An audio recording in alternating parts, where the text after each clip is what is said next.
kan sudah nasi belum minum belum masuk, boleh diminum. Tapi jangan nambah rokok. Artinya kalau dia banyak dosa ya lewat dulu kemana? Ke neraka. Kalau dosanya kecil dicelup begitu aja tuh. Masuk. Assalamualaikum warahmatullahi wabarakatuh. Alhamdulillah. Wassalatu wassalamu ala rasulillah wa ala alihi wa man walah. Rabbi syrah li sadri wa yassir li amri wahlul 'uqdatam bil lisani yafqahu qawli. Subhanaka la ilma lana illa ma 'allamtana innaka antal alimul hakim. Amma ba'd. Segala puja dan puji kehadirat Allah, berkah nikmat, hidayah dan petunjuknya alhamdulillah. Di detik-detik menjelang akhir bulan Ramadan ini kita masih diberikan sehat wal afiah dari Allah Subhanahu wa taala. Semoga ibadah yang telah kita lakukan semuanya diterima oleh Allah Subhanahu wa taala dan kekurangannya disempurnakannya, amin ya rabbal alamin. Dan semoga kedepannya kita selalu diberikan sehat wal afiat taufik hidayah sehingga bisa menyelesaikan ibadah di bulan Ramadan ini dan bertemu dengan bulan Ramadan di tahun-tahun yang akan datang, amin ya rabbal alamin. Salawat dan salam tentunya tidak lupa untuk selalu kita sampaikan kepada kekasih kita, junjungan kita Nabi Muhammad sallallahu alaihi wasallam, para keluarga, sahabat, tabi'in, serta seluruh umatnya yang selalu beristiqomah mengikuti sunnah-sunnahnya hingga yaumul qiyamah. Tentunya yang sama-sama kita hormati para ustadz, orang-orang tua kami yang hadir pada sore hari ini, hadirin dan hadirat, wabil khusus tentunya kepada Bapak Konjen kita, Bapak Haji Ardi Hermawan dan keluarganya, semoga selalu diberikan sehat wal afiah oleh Allah Subhanahu wa taala. Amin ya rabbal alamin. Hadirin hadirat yang dimuliakan oleh Allah, pada kesempatan kali ini kita akan sedikit berbicara tentang ciri-ciri ahli surga. Ini kita cari judul yang enak-enak nih. Jangan cari judul yang serem-serem. Insya Allah bikin kita bersemangat, tentunya insya Allah tambah semangat kita beribadah kepada Allah. Karena di sisi lain ada juga orang yang selalu bicara serem terus. Ciri-ciri neraka, kita ciri-ciri surga saja insya Allah. Nah, berbicara tentang ciri-ciri surga ini cukup panjang dan banyak sekali. Oleh karena itu, materi sore hari ini sebagai pembuka, nanti insya Allah menjelang sholat isya, kita ada waktu juga sebelum taraweh. Dan kita lebih banyak nanti berikan waktu untuk tanya jawab. Dan insya Allah ada beberapa pertemuan ke depan kita akan berlanjut. Di sini kita berbicara tentang ciri-ciri surga. Saya kasih judul dengan latar belakangnya, yaitu Allahumma innaka afuwun tuhibbul afwa fa'fu anni. Ini adalah doa yang biasa dibaca ketika masuk 10 terakhir bulan Ramadan. Seperti saat ini, Bapak Ibu hadirin hadirat, dulu pernah Aisyah bertanya kepada Rasul, "Ya Rasulullah, madza ra'aita? Lau anni ra'aitu lailatal qadri madza aqulu?" Ya Rasul, apa pendapat kamu kalau kita atau saya memasuki malam 10 terakhir dan melihat kemungkinan besar terjadi Lailatul Qadar? Karena memang kata para ulama, sebagian besar ulama mengatakan kemungkinan besar Lailatul Qadar itu 10 terakhir bulan Ramadan. Dan sebagian besar lagi mengatakan kemungkinan besar malam-malam ganjil. Tapi kalau yang ibadahnya hanya malam ganjil, saya yakin gak dapat itu. Nunggu malam ganjil saja baru ibadah. Kalau malam genap tidak, ini enggak. Kita istiqomahkan terus, kemungkinan besar. Tapi juga akan diberikan kepada orang yang istiqomah tentunya terus menjaga ibadah, baik malam ganjil dan genap. Kemudian Rasul mengatakan kepada Aisyah, "Quli, ucapkanlah kalimat Allahumma innaka afuwun tuhibbul afwa fa'fu anni." Ya Allah, Engkau adalah zat yang maha pemaaf, suka memberikan maaf, maafkanlah aku. Nah, di sini tentunya satu amalan yang luar biasa. Nanti Bapak Ibu hadirin hadirat, setiap malam ini amalannya mulai dari 5 hari yang lalu sampai sekarang, sampai nanti malam takbir selesai. Kalau sudah maghrib, masuk waktu nanti malam Jumat maghrib selesai. Tapi selama ini kita disunahkan untuk membaca Allahumma innaka afuwun tuhibbul afwa fa'fu anni. Susah apa ini kira-kira bacanya? Ya Allah, Engkau adalah zat yang maha pemaaf, suka memberikan maaf. Berikanlah maaf kepadaku. Itu yang diperbanyak. Masak boleh, dan lagi apapun boleh. Yang penting jangan di kamar mandi saja dibaca. Selebihnya boleh. Ini luar biasa satu amalan dari Rasul. Dan insya Allah kita semua dapat maafnya Allah Subhanahu wa ta'ala. Ustadz, kenapa ciri-ciri surga kok masalah membahas ini? Karena memang nanti di pembahasan ini kita berbicara ciri-ciri penduduk surga di luar daripada hablum minallah. Karena nanti ciri-ciri ahli surga ada dua. Yang pertama, bagus hubungan dia dengan Allah, sholatnya, puasanya, percaya dengan yang gaib itu. Dan yang satu lagi, hablum minan nas, hubungan sesama manusia. Yang kita fokuskan pembahasan sesama manusia. Karena maaf, tidak sedikit ada orang yang meyakini ciri-ciri sorga itu adalah yang sholatnya rajin, ibadahnya rajin, tapi sesama manusia tidak tidak baik. Belum. Padahal kata Rasul, bahkan Al-Quran mengatakan orang yang akan berhak menjadi penduduk sorga yang baik hubungan dia dengan Allah dan baik hubungan sesama kita. Bahkan ini lihat kalimat ini yang ya Allah engkau adalah yang maha pemaaf, suka memberikan maaf, maafkanlah aku. Kata ulama apa? Kalau kalian ingin mendapatkan maafnya Allah, berikanlah maaf kepada saudara kita. Kalau kita mau mendapatkan maafnya Allah, buka maaf kepada orang-orang yang bersalah di antara kita. Inilah kenapa kita tampilkan kalimat ini, karena ini salah satu amalan untuk kita banyak baca di malam-malam 10 terakhir. Dan insya Allah kita semuanya mendapatkan bagian dari Lailatul Qadar. Amin ya rabbal alamin. Kita mulai dari ayat yaitu surat Al Imran, yaitu dari 133 dan nanti 134 serta 135. Tentunya walaupun tidak selesai pembahasan di hari ini, kita akan bahas lagi di beberapa pertemuan. Dan kita tentunya akan banyak memberikan peluang untuk tanya jawab. Maklum kalau Ramadan apalagi jam segini, kalau hanya mendengar saja ini lain ini. Sudah jam-jam apa nih? Jam lapar ini kan, jam haus ini. Nah, jadi kita lebih banyak fokus tanya jawab biar apa? Biar lebih hidup ini majelisnya. Insya Allah pertanyaan bebas tentunya. Yang pertama di sini kita lihat ciri-ciri sorga. Allah Subhanahu Wa Taala mengatakan, wasari'u ila maghfiratin min rabbikum wa jannatin arduhas samawati wal ard uiddat lil muttaqin. Wasari'u, dan bersegeralah kalian, ila maghfiratin min rabbikum, untuk meraih ampunan dari Tuhan kalian, wa jannatin arduhas samawati wal ard, dan surga yang luasnya antara langit dan bumi. Uiddat lil muttaqin, diperuntukkan bagi orang yang bertakwa. Nah, jadi di sini di ayat ini kita diperintahkan untuk bersegera untuk mencari ampunan dan surganya Allah, yang kata Allah surga itu luasnya antara langit dan bumi. Yang mana surga ini tidak diberikan kecuali lil muttaqin, kepada orang yang bertakwa. Nanti di sini ciri-ciri orang bertakwa. Bahkan Ramadan ini juga kita diperintahkan untuk berpuasa untuk apa? Supaya kita menjadi orang yang bertakwa. Ya ayyuhalladzina amanu kutiba alaikumusiyam kama kutiba alal ladzina min qablikum la'allakum tattaqun, agar kalian menjadi orang yang bertakwa. Nanti kita akan lihat bagaimana sih ciri-ciri orang yang bertakwa yang berhak untuk menjadi penduduk surganya Allah Subhanahu wa taala. Ketika dibacakan ayat ini, dulu ada seseorang yang datang kepada Nabi. Ini hadis cerita dari Abu Hurairah. Beliau berkata, ja'a rajulun ila Rasulillah faqala, ya Muhammad, ara'aita janna arduhas samawati wal ard fa'inan nar. Dulu ada orang ketika Nabi bilang surga itu luasnya antara langit dan bumi. Tiba-tiba ada orang datang, wahai Rasul, wahai Nabi Muhammad, kalau engkau bilang surga itu seluas langit dan bumi, lalu nerakanya di mana katanya? Dia nanya neraka. Nah, kalau di secara logika memang kalau langit dan bumi ini surga semuanya, nerakanya ada di mana? Karena memang apa, dipikir-pikir dia bingung ini orang Badui ini, mikir-mikir surga semuanya surga, nerakanya di mana? Apakah ada apa tidak neraka itu? Tentunya ada. Allah Rasulullah SAW menjawab, kalau terjadi malam, kemanakah siang? Kata Rasul, jawabannya begitu saja. Maksudnya apa? Kalau engkau bilang surga neraka itu tidak ada karena tidak terlihat, salah. Seperti kalau malam datang siang tidak ada, kalau siang datang malam tidak ada, begitulah. Malam tidak ada bukan berarti tidak ada malam. Siang tidak terlihat bukan berarti tidak ada siang. Artinya surga sudah ada, neraka juga sudah ada.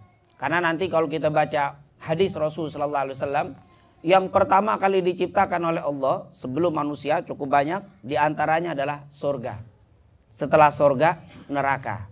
Jadi surga dan neraka itu ada sebelum adanya kita.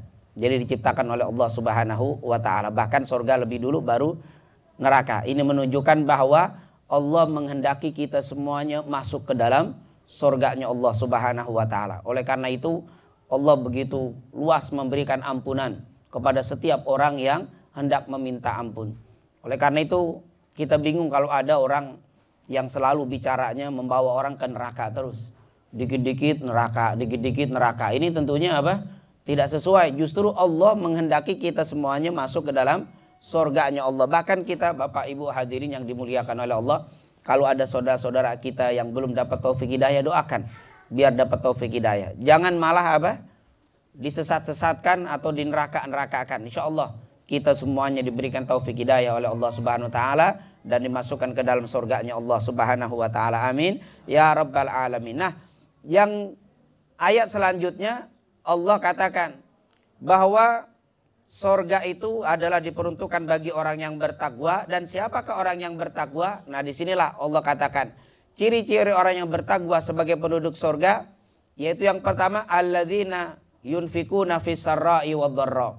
Orang yang suka bersedekah fis sarra'i wad dharra, dalam keadaan bahagia dan dalam keadaan sedih, dalam keadaan lapang, dalam keadaan sempit, dalam keadaan kaya, dalam keadaan miskin. Itu fis sarra'i wad dharra. Nanti kita akan jelaskan satu persatu. Wal kadzibinal ghaidha. Orang yang bertakwa selain orangnya sifatnya dermawan, yang kedua wal kadzibinal ghaidha. Orang yang bisa menahan marah, tidak gampang emosi. Yang ketiga wal afina anin nas. Orang yang suka memberikan maaf kepada manusia. Bukan hanya kepada orang Islam, kepada manusia. Bisa suka memberikan maaf kepada manusia. Itu ciri takwa, ciri orang yang berhak masuk surga. Yang ketiga. Dan yang keempat, wallahu yuhibbul muhsinin. Dan Allah cinta kepada orang yang berbuat baik. Berbuat baik di sini bukan hanya kepada manusia, bahkan sama binatang pun kita diperintahkan untuk berbuat baik. Nanti kita akan lihat bagaimana perintah Allah Subhanahu wa taala di dalam berbuat baik. Dan yang terakhir, walladzina idza fa'alu fahishatan aw dhalamu anfusahum dzakarullaha fastaghfaru lidzunubihim wa may yaghfiru dzunuba illallah wa lam yusirru ala ma fa'alu wa hum ya'lamun. Dan ciri yang kelima adalah orang yang apabila terpeleset melakukan dosa segera bertobat. Itu adalah ciri orang yang bertakwa. Jadi orang yang bertakwa itu bukan orang yang tidak punya dosa. Karena kalau ciri takwa itu orang yang nggak punya dosa, tidak ada orang yang bertakwa. Karena setiap kita pasti apa? Pasti pernah berbuat dosa. Kullukum khata'un wa khairul khata'ina at-tawwabun. Setiap kita pasti pernah berbuat dosa. Tapi sebaik-baik orang yang berbuat dosa adalah yang bertobat. Nanti di sini kita akan bicara tentang taubat.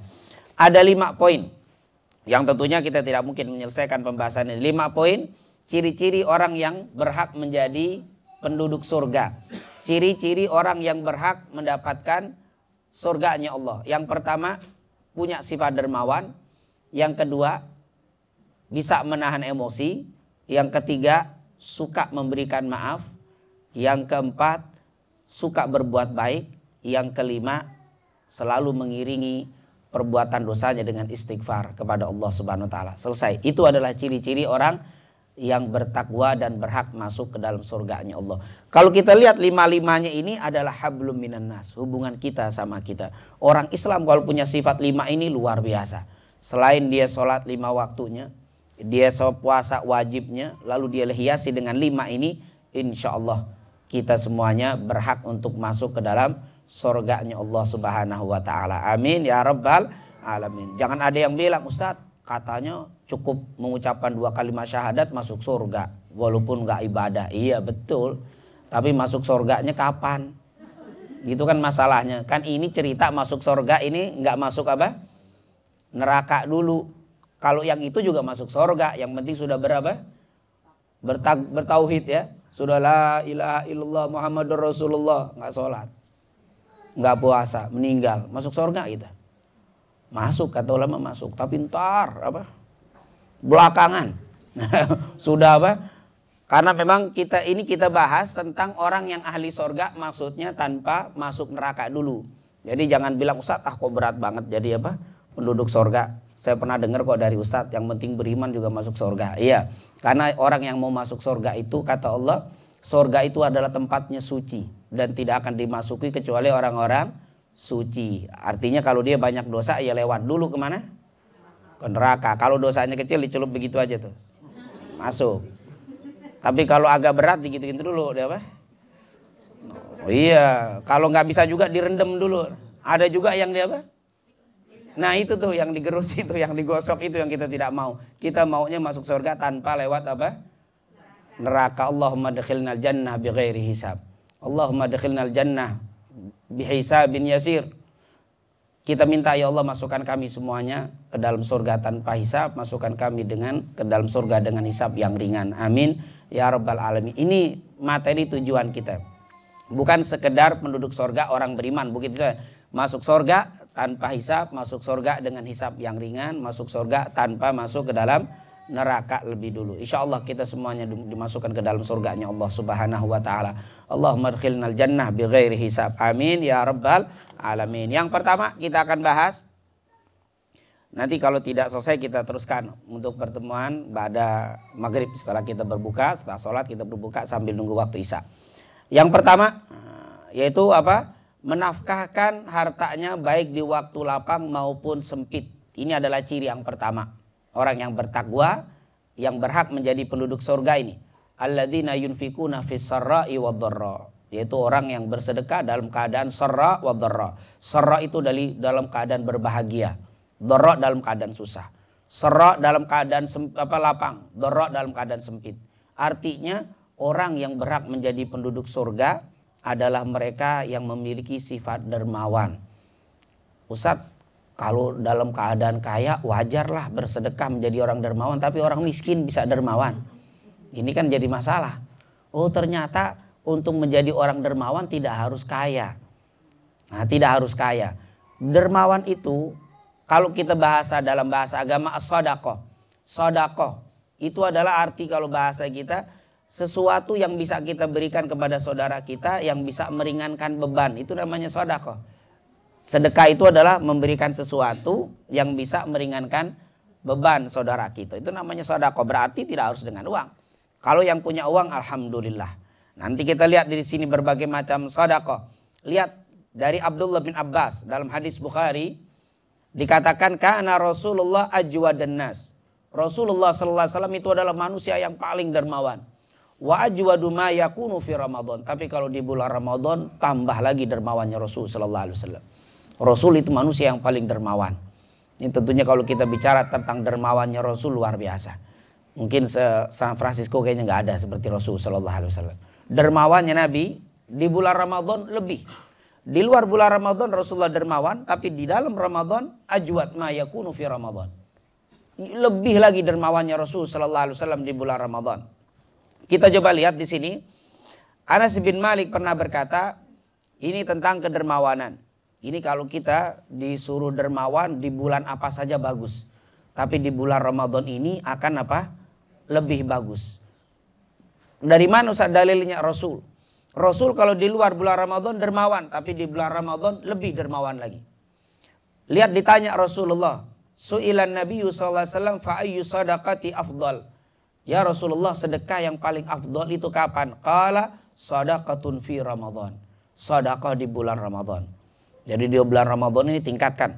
Dan kita alhamdulillah walaupun sudah di penghujung bulan Ramadan masih ada 5 hari lagi. Senin, Selasa, Rabu, Kamis. Masih ada 4 hari di bulan Ramadan ini. Masih banyak waktu untuk kita bersedekah. Karena sedekah di bulan Ramadan itu akan lebih dibanding di bulan yang lain. Bukan berarti di bulan lain tidak sedekah, nunggu Ramadan dulu. Tidak, tapi kesempatan ini akan apa? Sangat-sangat mulia di hadapan Allah Subhanahu wa taala. Bahkan kalau tidak bisa, kita tidak mampu, Rasulullah SAW menganjurkan kepada kita sebagaimana diriwayatkan oleh Zaid ibn Khalid Az-Zuhani radhiyallahu an, Rasulullah SAW pernah bersabda, "Man fattara sha'iman kana lahu mithlu ajri ghaib kana lahu mithlu ajrihi." Siapa yang memberikan buka kepada orang yang berpuasa, dia mendapatkan pahala seperti orang yang berpuasa tadi. Subhanallah, lihat. Sampai-sampai kata Rasulullah SAW dalam riwayat lain, kalau engkau bisa berikan beberapa butir kurma. Kalau tidak bisa memberikan makan banyak, beberapa butir kurma. Kalau tidak bisa, engkau bisa berikan air. Air putih saja yang kau berikan, itu mendapatkan pahala yang sangat besar di bulan Ramadan ini. Ini menunjukkan kita diperintahkan untuk banyak bersedekah di luar bulan Ramadan, terutama di bulan Ramadan. Ini disuruh kita bersedekah. Dan kita waktu bersedekah, dengan mengasih buka dengan orang, kita pahalanya seperti kita berpuasa orang tadi. Tapi bukan berarti kita tidak puasa ngasih buka terus. Bu nggak puasa bu, yang penting saya sudah ngasih buka orang, berarti kan pahalanya sama. Itu lain itu kewajiban tetap tidak hilang tentunya. Seperti dapat pahalanya. Tapi kalau kita tidak puasa tentunya dosa kita. Nah ini tentunya kita puasa terus kita berbuka. Dan kita yang makan dari buka orang jangan khawatir. Waduh pahala saya apa? Hilang. Oh tidak hilang. Jadi pahala kita tetap sempurna di hadapan Allah. Bahkan kita bisa makan di rumah. Kita bisa beli makan di rumah. Tapi di sini atau di tempat saudara kita ngundang kita datang. Maka kita niat untuk membahagiakan orang yang apa? Mengundang kita. Maka kita juga dapat pahala double. Yang pertama kita tentunya tetap puasanya utuh sempurna. Yang kedua kita membahagiakan orang yang mengundang kita, dapat pahala 2. Subhanallah. Yang ngasih buka dapat pahala berlipat. Yang berbuka di makanan orang itu juga dapat pahala yang berlipat. Berbeda dengan kita makan di rumah sendiri. Padahal kita diundang, diajak, kita tidak mau. Ini tentunya usahakan ketika kita saudara kita mengundang, apalagi buka bersama, usahakan untuk bisa hadir. Karena apa? Karena di situ kita akan memiliki pahala yang berbeda dibanding kita makan seorang diri. Kemudian ini adalah apa? Di PowerPoint. Begitu juga contoh kedermawanan Rasul Sallallahu Alaihi Wasallam. Itu kalau kita lihat kedermawanan Rasul Sallallahu Alaihi Wasallam. Nanti sebelum kita bicara tentang kedermawanan kita yang diperintahkan, Rasul Sallallahu Alaihi Wasallam orang yang paling dermawan. Nabi Sallallahu Alaihi Wasallam itu kedermawanannya bukan hanya di waktu dia dalam keadaan bahagia. Bahkan dalam keadaan susah pun Rasulullah SAW pernah dermawan. Yaitu sangat-sangat sedekah dan sangat suka dengan bersedekah. Yang pertama contohnya, Rasul pernah memberikan sedekah kepada seorang badui, seorang orang Arab waktu itu minta. Waktu itu Nabi setelah perang Hunain, perang Taif. Setelah perang Hunain, Rasulullah SAW mendapatkan bagian ghanimah. Kalau di zaman dulu kalau habis perang itu ada harta rampasan dibagi. Yang ikut perang mendapat bagian. Dan Nabi yang paling besar karena dia sebagai panglima. Dapat bagiannya itu kambing selembah. Selembah sebukit punya Rasul Sallallahu Alaihi Wasallam semuanya. Lalu ada orang datang kepada Rasul minta, maka tidak 1, tidak 2 ekor yang dikasih, tapi selembah dikasih semua sama Rasul Sallallahu Alaihi Wasallam.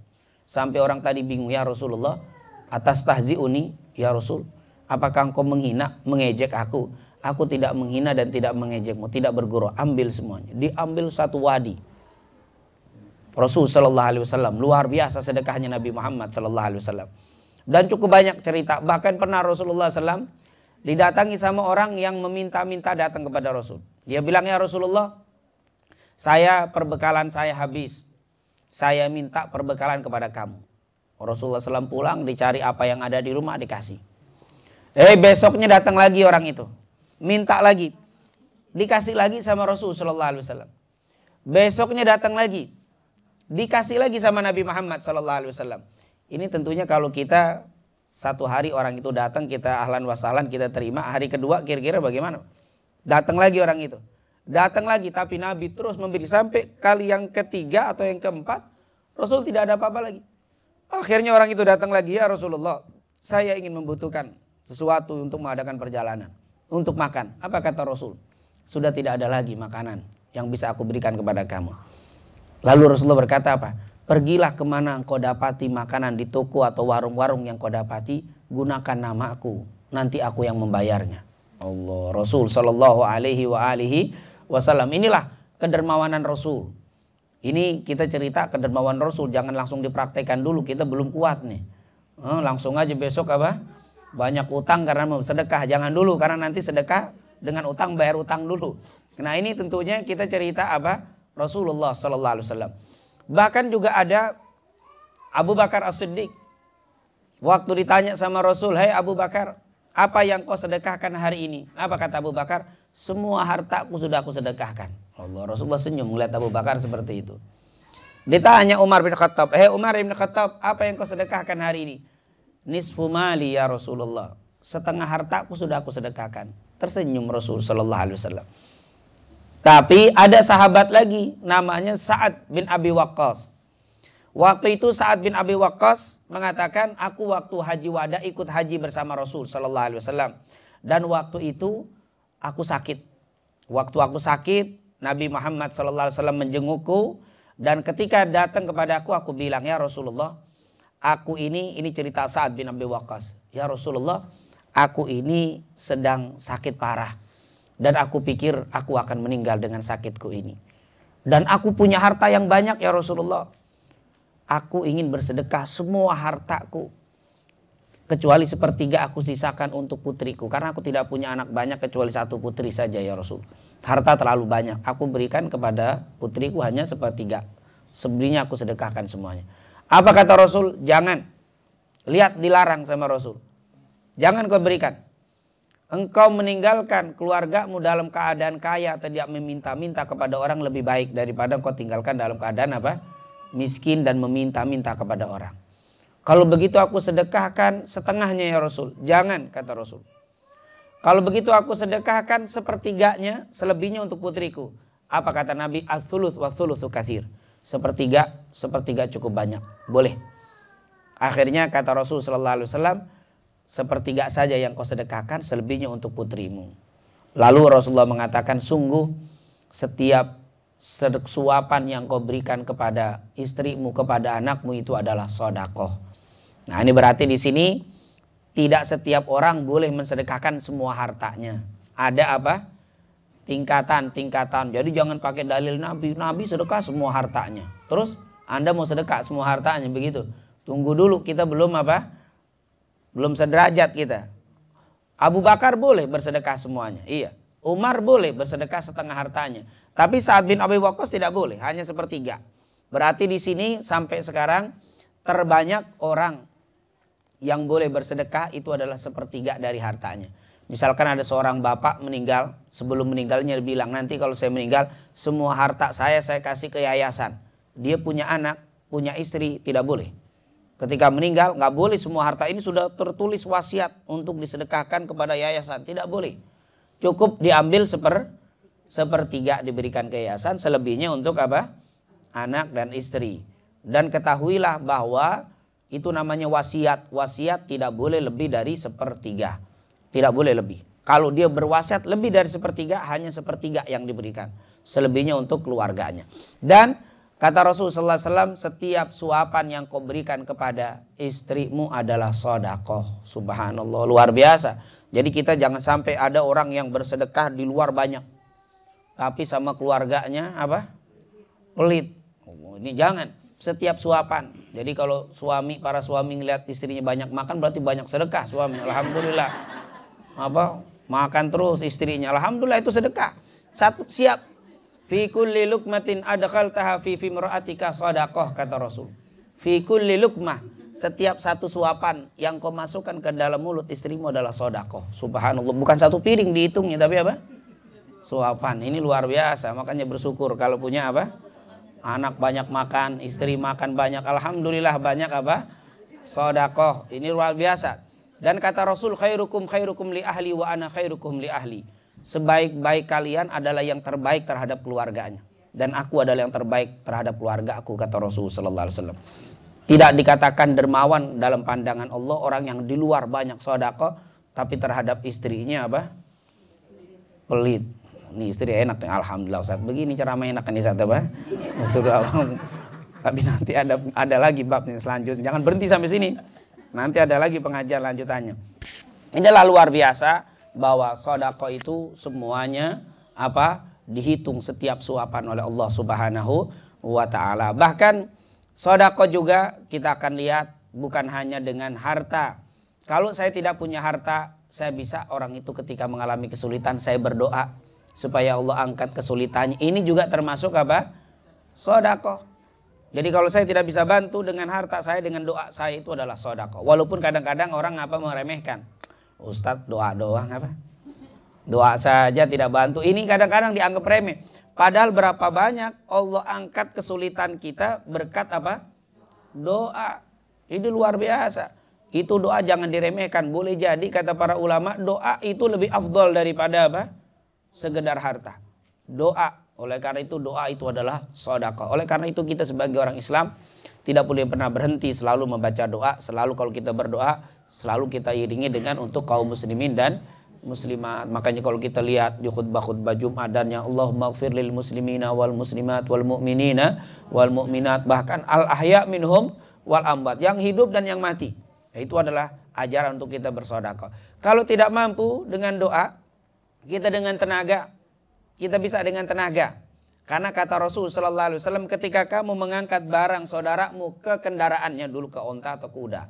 Mereka ngelihat kalau ada orang naikin barang ke kuda atau ke unta sulit dibantu, itu adalah sedekah. Artinya sedekah dengan tenaga kita bisa. Kita bisa bersedekah. Kalau tidak punya tenaga juga, maka kita bisa memberikan ilmu. Bapak ibu punya ilmu pengetahuan, jangan dianggap kecil ilmu. Bahkan Rasul pernah mengatakan apa? Irsyaduka li akhika fi ardid dhalal shadaqah. Petunjukmu untuk saudaramu di tanah yang tersesat. Maksudnya ada orang nanya sama saya, Pak, alamat ini di mana? Kita bilang, Bapak jalan terus nanti belok kanan. Bapak jalan terus di jalan ini, itu alamatnya. Memberikan tahu alamat itu adalah sedekah kata Rasul sallallahu alaihi wasallam. Ilmu yang sangat sedikit, hanya memberikan jalan seseorang yang tersesat dihitung sedekah. Bagaimana dengan ilmu-ilmu yang lain? Mungkin di sini ada bapak-bapak yang sudah lama di kota ini, yang sudah punya pengalaman. Ada mungkin yang baru-baru datang ke sini, mereka tidak tahu urusan bagaimana cara mencari nafkah. Kita kasih ilmu, subhanallah, itu luar biasa sedekah.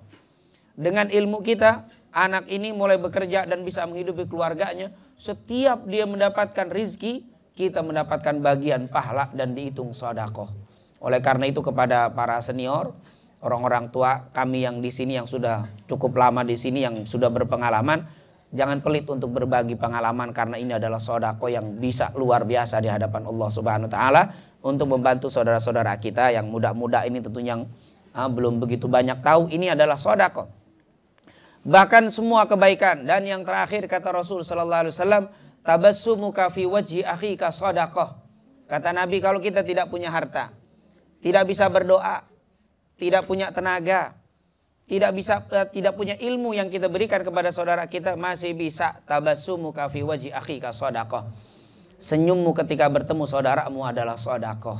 Allah, Rasulullah SAW lihat mengajarkan kepada kita, setiap kita bisa menjadi dermawan, yaitu tersenyum ketika bertemu dengan saudara, itu adalah sedekah. Kalau bertemu dengan saudara, senyum.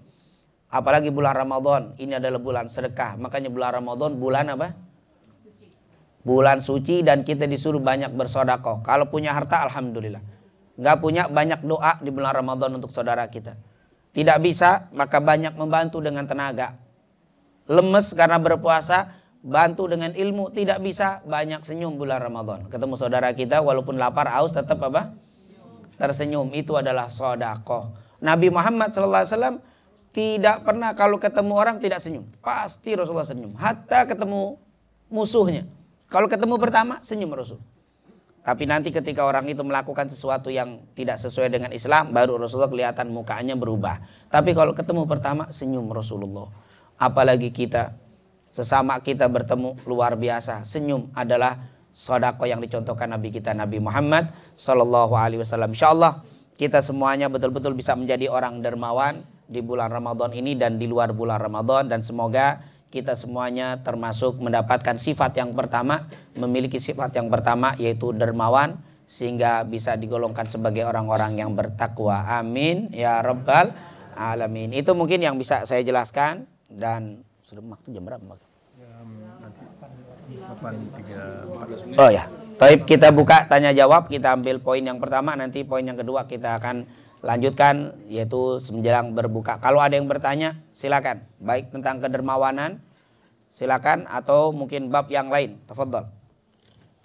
Pakai ini kali. Silakan. Pakai ini enggak? Assalamualaikum.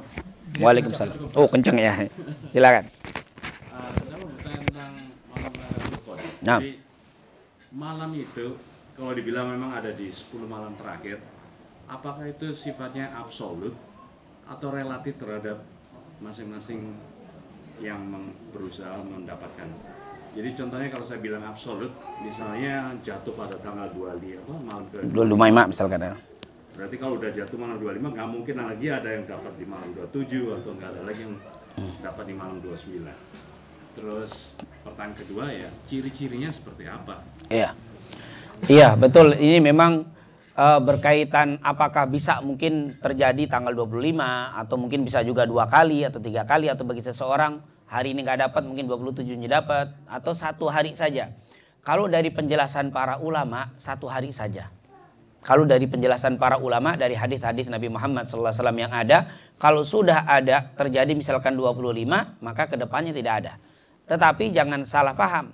Bukan berarti tidak ada kemuliaan kalau sudah lewat malam Lailatul Qadar. Lailatul Qadar ini hanya bonus.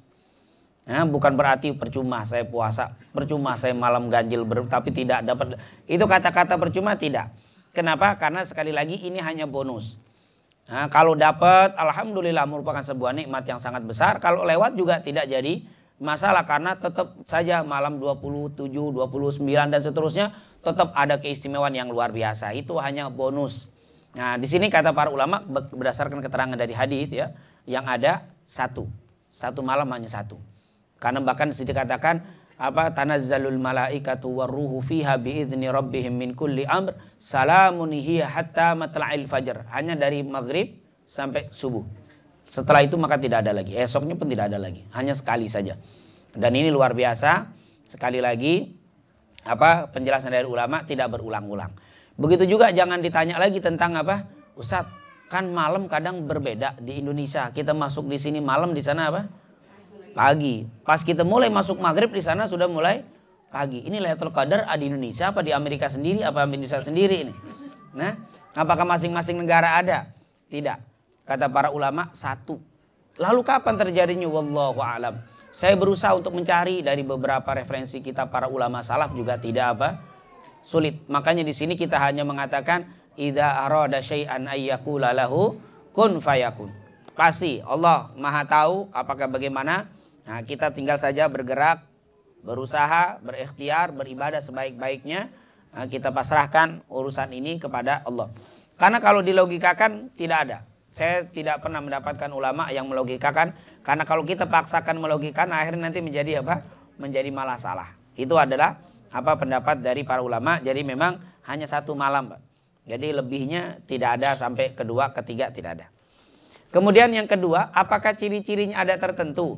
Kalau dilihat dari hadis, memang ada beberapa riwayat yang menyebutkan tentang ciri-ciri Lailatul Qadar. Tetapi ciri-ciri ini kebanyakan lemah, Pak, riwayatnya.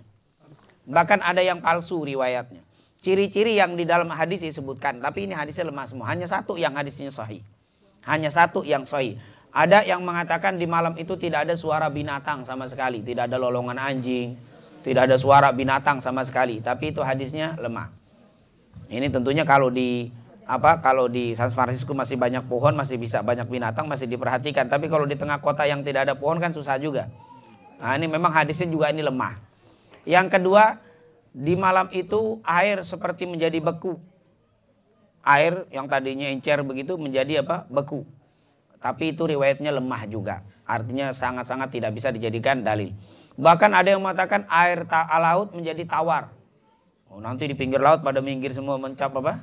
Nunggu belum apa dijilat ini. Itu tidak ada, dan hadis ini lemah. Jadi memang hampir banyak sekali hadis-hadis pepohonan dan angin tidak ada di malam itu. Ada yang mengatakan di malam itu tidak ada angin. Tidak ada hembusan angin sama sekali. Tenang seperti itu. Tapi sekali lagi hadisnya juga lemah. Jadi kebanyakan ahadis yang ya allati tadullu, yang menunjukkan amarat atau tanda-tanda Lailatul Qadar dhaifah, kebanyakan lemah. Tetapi yang sahih hanya 1, yaitu hadis yang disahihkan oleh para ulama, yaitu yang mengatakan bahwa di Lailatul Qadar di pagi harinya yaitu matahari terang tetapi tidak ada panasnya. Nah, itu hadis sahih. Tapi itu pun besoknya sudah apa? Sudah lewat. Tetap berarti disembunyikan tetap oleh Allah Subhanahu wa taala. Inilah apa? Rahasia. Ustadz, kenapa disembunyikan? Kenapa Allah nggak buka saja biar orang Islam pada apa? beribadah. Yang pertama kata ulama, hikmah disembunyikan itu agar setiap kita bersemangat dari awal sampai akhir. Kalau dikasih tahu yakin itu hari yang paling semangat pasti. 25 atau 27 penuh masjid. Hari yang lain minggir semuanya. Sudah lewat 27 sudah lewat, enggak ada lagi. Itulah disembunyikan oleh Allah hikmah supaya bersemangat setiap saat. Yang kedua, kata para ulama, disembunyikan itu agar yang beribadah dapat berlipat ganda pahalanya seperti lebih baik 1000 bulan. Sementara yang maksiat tidak dilipat gandakan dosanya. Tapi kalau dikasih tahu, misalkan Lailatul Qadar malam 27 misalkan. Maka setiap orang yang beribadah di malam 27 lebih baik daripada 1000 bulan. Khairum min alfi syahrin. Lebih baik daripada 1000 bulan. Tapi yang maksiat juga dosanya lebih buruk daripada 1000 bulan kalau dikasih tahu. Tapi ketika tidak dikasih tahu, disembunyikan, maka yang beramal baik dilipat gandakan, yang berbuat buruk tidak dilipat gandakan. Ada yang bilang, biarkan aja Sat. Biar yang maksiat biar sekalian celaka. Oh, tidak begitu. Allah Maha Sayang. Walaupun yang maksiat itu masih diharap oleh Allah agar mereka kembali bertobat kepada Allah Subhanahu wa taala. Inilah luar biasa hikmah disembunyikan Lailatul Qadar. Dan orang yang dapat tidak ada ciri-cirinya. Waduh, ibu ini tambah cakep kayaknya ini Lailatul Qadar ini. Oh enggak. Lailatul Qadar enggak membuat orang tambah cantik, tidak membuat laki tambah ganteng, tidak. Tetapi perbuatannya lah yang akan berubah. Kata para ulama, min alamah qabulil amal al-hasanatu ba'dal hasanah. Di antara tanda-tanda qabul, diterimanya amal seseorang, dia berbuat baik lalu berbuat baik lagi. Artinya setelah bulan Ramadan berubah. Yang tadinya ahli maksiat sekarang berubah. Yang tadinya malas ibadah semangat ibadah. Yang tadinya ibadah rajin tambah lagi. Nah ini tanda-tanda orang apa? Mendapatkan Lailatul Qadar. Jadi kita nggak bisa menuduh si fulan nggak bisa. Kita saja yang melihat dapat apa tidak. Insya Allah kita semua dapat Lailatul Qadar. Amin amin ya rabbal alamin. Masih ada waktu ya? Silakan, ada lagi, waktu masih ada sambil nunggu. 7 menit lagi. Oh, 7 menit lagi. Tadi tutup doa aja. Apa tutup doa aja? Tutup doa aja apa? Enggak masih. Silakan satu pertanyaan lagi, pertanyaan bebas. Silakan. Waalaikumsalam warahmatullahi wabarakatuh. Nah. Malam Qadar. Nah. Turunnya Al-Quran itu kan 23 tahun. Bagaimana penjelasan? Iya. Ya. Ini berkaitan dengan apa? Allah turunkan inna anzalnahu fi lailatul qadar. Ini berbicara tentang sungguh kami telah menurunkannya, yaitu maksudnya Al-Quran di malam Qadar. Padahal kita tahu turunnya Al-Quran itu pertama kali yaitu Rasul waktu di Gua Hira ya. Yaitu waktu di Gua Hira tanggal 17 Ramadan. Di dalam riwayat tanggal 24 Ramadan. Lalu diturunkan berangsur-angsur sampai 23 tahun ke depan baru Rasulullah SAW meninggal dunia. Lalu apakah Lailatul Qadar itu tanggal apa? Maaf, tanggal 17 Ramadan? Ternyata bukan. Karena yang dimaksud dengan Lailatul Qadar, ini kalau kita sudah lihat yang dikatakan inna anzalna, ada saya di sini buat, nanti mungkin saya akan lebih jelaskan dengan gambar. Di sini ada, saya sudah buat. Yang dikatakan sungguh kami telah menurunkan Al-Quran pada malam Lailatul Qadar. Nah, menurunkan Al-Quran di sini, Al-Quran diturunkan 2 kali. Al-Quran itu diturunkan 2 periode, 2 kali. 2 tahapan. Tahapan yang pertama dari Lauhil Mahfud ke langit dunia. Karena langit ini kan ada 7 lapis. Langit yang paling dekat dengan dunia kita disebut dengan langit dunia. Nah, dari Lauhil Mahfud diturunkan ke langit dunia itu sekaligus. Ini yang dinamakan Lailatul Qadar. Nah, dari langit dunia nanti diturunkan berangsur-angsur ke dunia. Dimulai pada tanggal 17 atau 24 Ramadan. Jadi 2 kali. Tahapan pertama dari Lauhil Mahfud ke langit dunia. Tahapan kedua dari langit dunia ke dunia. Yang dikatakan Lailatul Qadar dari Lauhil Mahfud ke langit dunia. Itu yang disebut dengan Lailatul Qadar dan tidak ada yang tahu kecuali Allah Subhanahu wa ta'ala. Tapi kalau dari langit dunia ke dunia diketahui. Di dalam hadis dibilang tanggal 17 atau 24 Ramadan. waktu Nabi di Gua Hira itu. Dan itu pun turunnya dalam riwayat kebanyakan siang. Padahal Lailatul Qadar turunnya waktu malam. Jadi bukan dari Nabi waktu menerima wahyu di Gua Hira, bukan itu. Tapi di waktu dari Lauhil Mahfuz ke langit dunia. Itulah yang disebut dengan Lailatul Qadar. Jadi ada 2 tahap turunnya Al-Quran. Tahap yang pertama lah yang disebut dengan Lailatul Qadar. Wallahu a'lam bishawab. Sebenarnya saya sudah buat gambaran dari jangan Ustaz, Lauhul Mahfuz itu di mana? Tidak ada yang tahu kecuali Allah. Ada yang mengatakan di arsy di atas, wallahu alam, tapi itu satu tempat yang tersembunyi, terjaga, tidak ada yang bisa menyentuhnya dan memasukinya kecuali dengan izin Allah Subhanahu wa taala. Itu adalah innahu Qur'anu innahu, itu dikatakan innahu fi lauhim mahfud, dikatakan innahu la Qur'anun majid fi lauhim mahfud. Innahu, sesungguhnya dia itu adalah Quran yang sangat mulia, fi lauhim mahfud, yang ada tersimpan di Lauhil Mahfud. Itu setelah dari Lauhil Mahfud diturunkan ke langit dunia. Waktu turunnya itulah disebut dengan Lailatul Qadar. Nah, dari langit dunia ke dunia. Nah, ke dunia ini bukan Lailatul Qadar.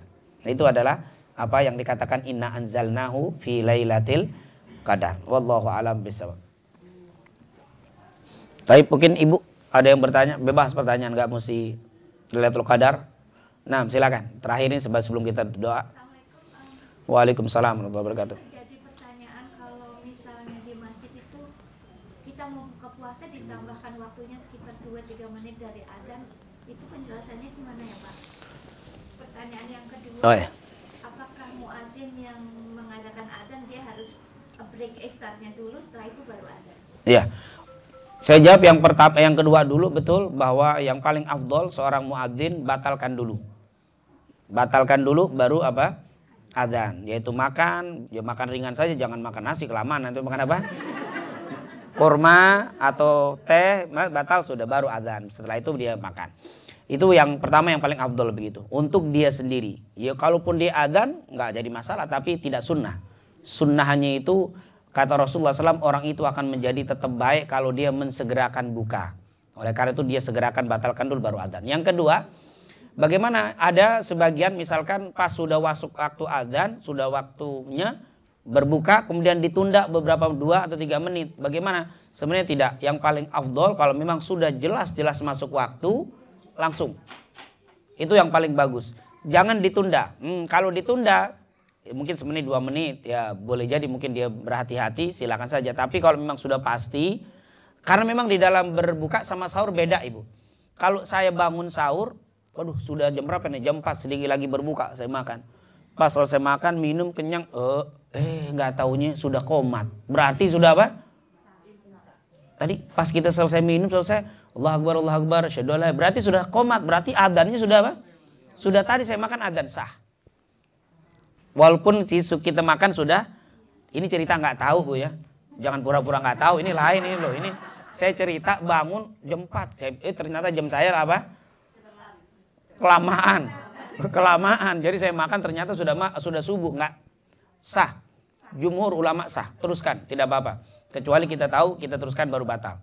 Bahkan kata para ulama kalau kita makan pas lagi adzan, pas sudah makan adzan Allahu Akbar, boleh masih minum. Boleh. Kalau nggak minum, keselak di sini apa? Makan sudah nasi belum minum belum masuk, boleh diminum. Tapi jangan nambah rokok. Nambah rokok lagi, nambah rokok udah adzan ini batal ini, sudah apa?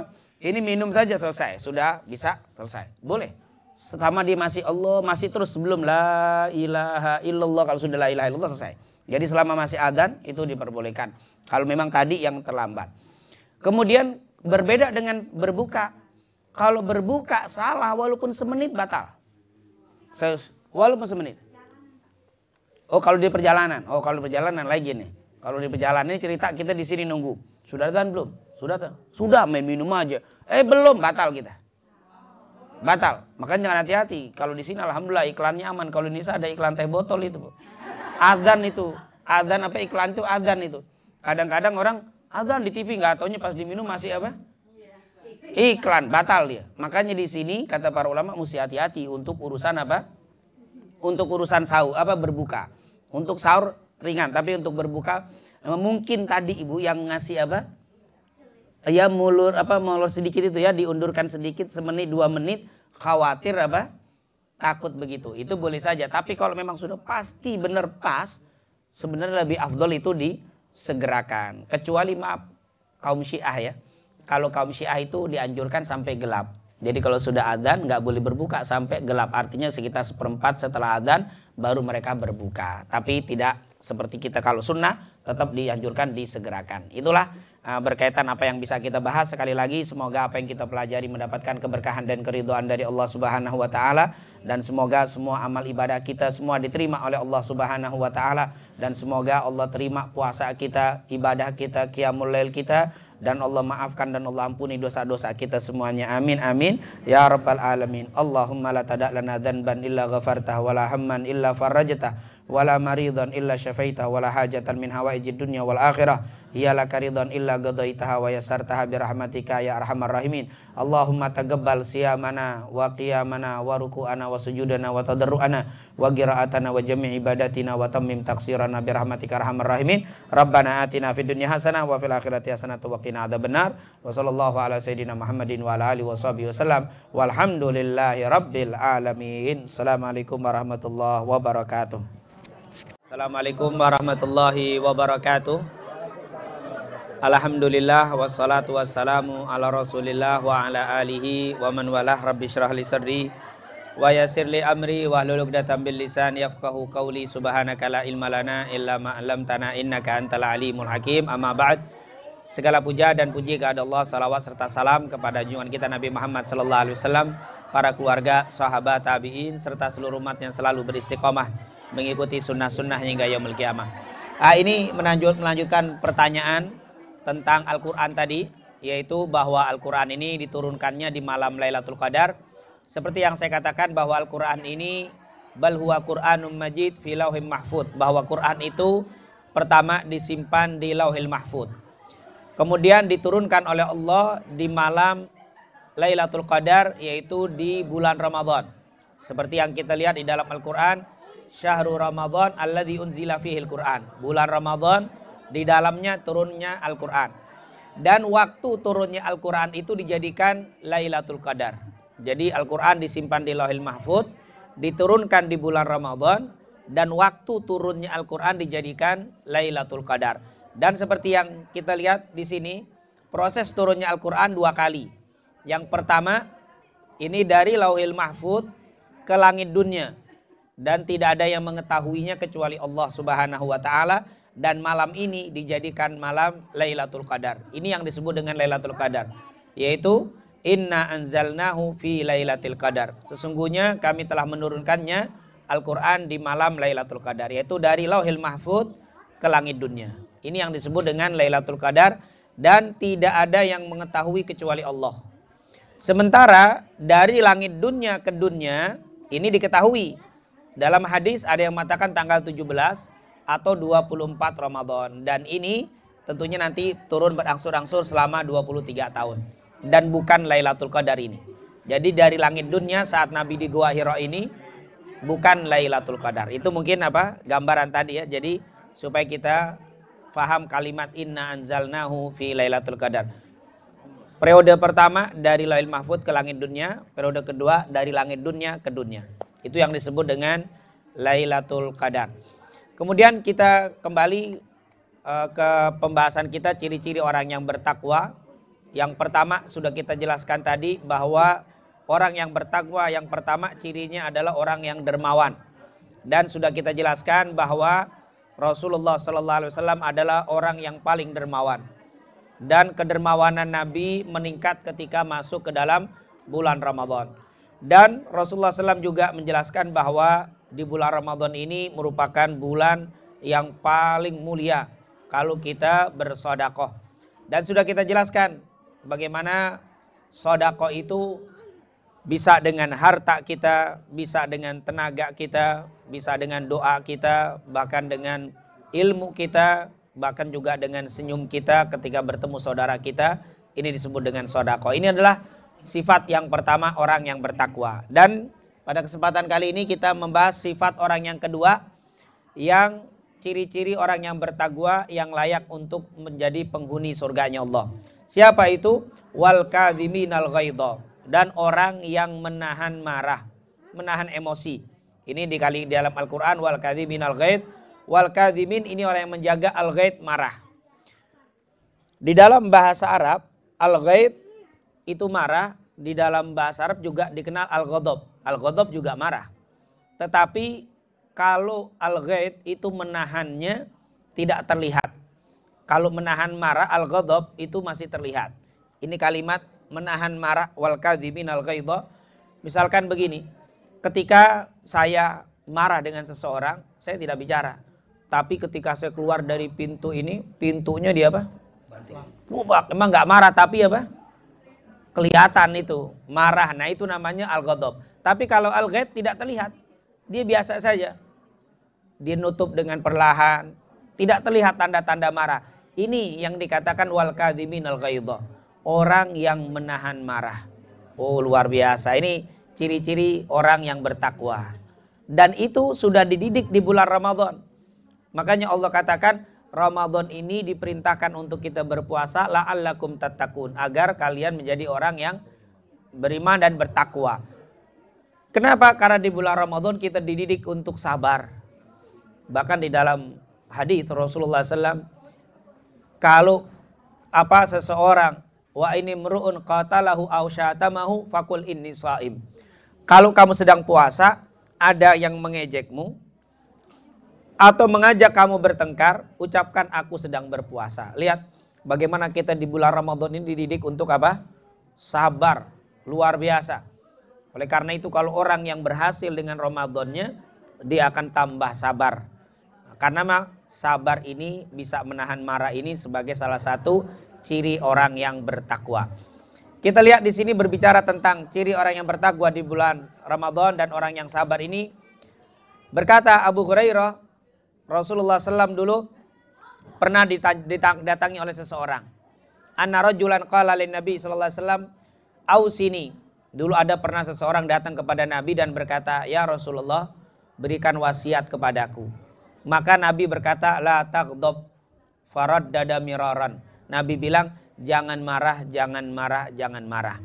Ternyata orang yang bisa menahan marah itu merupakan ciri orang yang bertakwa kepada Allah Subhanahu wa taala. Kata-kata marah di sini kita lihat di sini bukan berarti nggak boleh marah terus semuanya nggak boleh marah. Ini yang nggak boleh marah atau yang bisa menahan marah kalau urusan dunia kita disinggung. Kata para ulama, orang yang beriman, orang yang takwanya kuat, kalau urusan pribadi, urusan dunianya disinggung, dia bisa menahan marah. Tapi kalau urusan agama dia nggak bisa menahan marah. Itulah orang yang bertakwa. Tapi kalau sebaliknya malah lemah imannya. Kalau agama yang diejek, dihina dia nggak marah. Giliran pribadi diejek dia apa? Marah. Ini terbalik. Ini menunjukkan lemah. Misalkan contoh paling sederhana, mungkin anak kita, ketika anak kita tidak sholat, kita jangan tidak marah. Kita harus apa? Marah, memberitahukan. Tentunya marahnya dengan sesuai dengan zamannya. Yaitu kata Ali bin Abi Thalib pernah bilang, kallimuhum ala gadri ukulihim. Kalau kalian menegur anakmu, tegurlah sesuai dengan kadar akal mereka. Zaman kita tidak lagi dengan apa? Pukulan. Nah, ini tidak bisa. Sesuai dengan zamannya, bicara dengan baik. Nah, ini yang diajarkan. Jadi di sini kalau urusan agama kita harus marah. Tapi giliran urusan dunia agak sabar. Kita baru membelikan sesuatu benda, nggak taunya hilang atau dihilangkan, kita agak sedikit apa? Jangan gampang emosi. Tapi kalau urusan agama kita harus, ketika anak kita melakukan kemaksiatan, marah. Jangan pakai dalil la taghdab, jangan marah, akhirnya anak kita maksiat, sabar. Gitu. Nah, terbalik. Apalagi anak kita yang pakai dalil ini. Kita lagi marah, bapaknya ditegur sama anaknya. Bapak, Rasul bilang la taghdab, apa? Jangan marah. Oh bukan. Ini urusan agama, tidak. Ini urusan dunia, kita disuruh bersabar. Seperti yang dicontohkan oleh junjungan kita Nabi Muhammad SAW. Oh Nabi Muhammad, kalau pribadinya disinggung, Rasulullah begitu hebat sabarnya. Rasul SAW dihina, Rasul dicaci, Rasulullah begitu sabar. Tapi giliran urusan agama disinggung, oh Rasulullah SAW coba-coba di zaman Rasul menghina agama Islam, menghina ajaran Allah, dikibarkan bendera untuk berperang dengan orang-orang itu. Tapi giliran urusan dunia, Rasulullah sabar. Nah, contohnya cukup banyak ya, Nabi Muhammad SAW Nabi itu sering kali dihina. Bahkan mungkin sering kita dengar ada cerita anak muda yang Rasulullah SAW kalau lewat suka diejek, dihina. Bahkan buang ludah itu pemuda di depan Rasulullah SAW. Setiap Nabi lewat berludah di depan Rasulullah SAW. Tapi sekali waktu Rasulullah lewat, pemuda tadi tidak ada. Ketika ditanya ternyata pemuda tadi sakit. Nabi jenguk itu pemuda. Subhanallah. Nah, kalau kita sih, kalau ada yang suka ngejek kita bagaimana kira-kira? Pas sakit, kita doakan mungkin tadi itu. Mampus sekalian kita apa? Kita doakan biar tambah ini. Ini tapi Rasul dijenguk. Ketika dijenguk sama Rasulullah SAW, pemuda tadi kaget. Karena biasa dia mengejek, waktu sakit malah yang menjenguk pertama Rasul SAW. Akhirnya si pemuda ini kaget dan tertarik dengan Nabi. Akhirnya Nabi membisikkan di telinga si pemuda tadi, apa dikatakan? Beriman, qul la ilaha illallah. Qul la ilaha illallah uhajulaka bihi yaumal qiyamah. Ucapkan la ilaha illallah. Aku akan membelamu nanti di yaumil qiyamah kalau engkau ucapkan ini. Akhirnya si pemuda tadi langsung mengucapkan setelah izin sama orang tuanya, dia mengucapkan la ilaha illallah. Nah intinya Nabi disakiti, urusan pribadi, diejek dirinya, tetap luar biasa Rasul sallallahu alaihi wasallam. Ya kita tentunya mungkin berat lah kayak Rasulullah. Berat. Tetapi bukan berarti kita tidak bisa menahan marah yang banyak kejadian di sekitar kita. Mungkin ada sesuatu perselisihan. Atau mungkin terjadi beda pendapat. Atau mungkin terjadi sesuatu yang membuat kita tersinggung. Maka bab seperti ini, kalau kita orang yang bertakwa, kita berusaha untuk apa? Sabar. Ini adalah kesabaran. Ini tanda orang yang bertakwa kepada Allah Subhanahu wa taala. Kemudian di sini kita lihat Rasul sallallahu alaihi wasallam menjelaskan bagaimana, ini kita singkat, cara meredah marah dari Rasulullah SAW.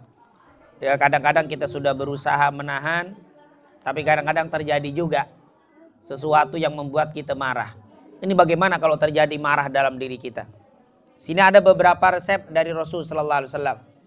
Yang pertama, kalau kita sedang marah, maka hendaklah berusaha mengingat keutamaan bagi mereka yang bersabar. Ini kalau kita sedang marah, ingat-ingat keistimewaannya. Apa? Ini diantaranya di ayat yang kita barusan sebutkan. Yaitu bahwa orang yang bisa menahan marah, itu akan dijadikan sebagai orang yang bertakwa. Jadi waktu orang itu bikin marah kita bisa menahan. Ya Allah, kita ingin dekat, ya Allah. Kita inginnya mungkin meluapkan marah kita. Kita ingin meluapkan emosi kita. Tapi ketika kita ingat, ya Allah, kalau saya sabar, saya menjadi orang yang bertakwa. Maka coba disitulah ingat-ingat keistimewaan orang yang menahan marah. Itu akan dicatat sebagai orang yang bertakwa. Yang kedua, mengingat sejarah tentang Rasulullah. Bagaimana kesabaran Nabi dalam menghadapi berbagai macam musibah dan bagaimana cara beliau menyelesaikannya. Artinya begini, kalau kita sedang terjadi sesuatu yang membuat kita emosi, ingat keistimewaan orang yang menahan marah. Dia akan dijadikan orang bertakwa. Tidak ingat juga, ingat-ingat sejarah Nabi. Maksudnya bagaimana saat Nabi, kalau kita tahu tentang Nabi, banyak sesuatu yang kita dibanding Nabi kecil. Nabi pernah ketika beliau tawaf diteriaki dengan suara keras dengan beberapa orang kafir Quraisy Mekah, dibilang ya Majnun, ya Majnun. Nah, dipanggilnya kalau bahasa kita apa? Orang gila, orang gila. Nabi biasa. Ada yang bilang ya sahir, ya sahir. Tukang sihir. Rasulullah biasa. Rasulullah kalau ketemu dengan Abu Lahab, Abu Jahal, itu grup-grup itu, dipanggilnya begitu.